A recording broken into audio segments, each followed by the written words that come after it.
یہ جو علم جعفر اور علم نجوم ہے اس کی کوئی حیثیت ہے؟ یہ جو سٹارز وغیرہ اخباروں میں آتے ہیں اور ان سے پوچھتے ہیں لوگ ہفتہ کیسے گزرے گا، جی ہفتے کے متعلق بھی ہے، اور اصل میں علم جعفر جو ہے اس کے متعلق آپ جو جعفر بولتے ہیں نا، ایک تو یہ نہیں لفظ ٹھیک، جعفر تو امام جعفر صادق علیہ السلام کا نام ہے نا، رسول اللہ کے چچا زاد بھائی حضرت علی رضی اللہ عنہ کے بھائی بھی تھے جعفر اور جعفر نہیں بولنا، جعفر کہنا، جیم فے رے جعفر۔ تو علم جعفر کے بارے میں لوگ بات کرتے ہیں، علم نجوم بھی ہے، تو ان سب کے بارے میں سن لیں کہ ایسے سارے علوم جن کا تعلق غیب کی باتیں بتانے سے ہے۔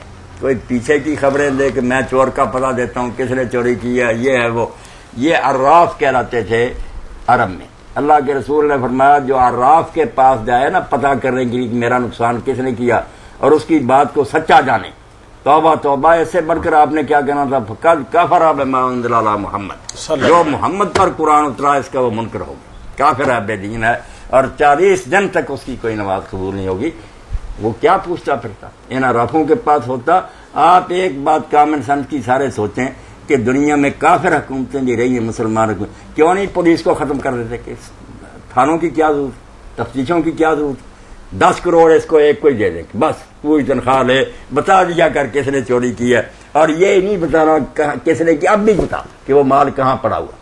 جب تجھے یہ نظر آتا ہے کہ فلاں چوری کر رہا، لے کر جا رہا، یہ شکل ہے، تو یہ نہیں نظر آتا کہاں پڑا۔ کسی نے دنیا میں کبھی یہ فائدہ اٹھایا کہ ان رافوں کو دے لو اور پولیس اور فوج کو ختم کرو؟ جھوٹی باتیں، بالکل جھوٹی۔ جو آگے کی باتیں بتاتے ہیں یہ کہاں جی السلام علیکم، یہ نجوم سے بتائیں، جعفر سے بتائیں، جھوٹ بول، کوئی نہیں جانتا۔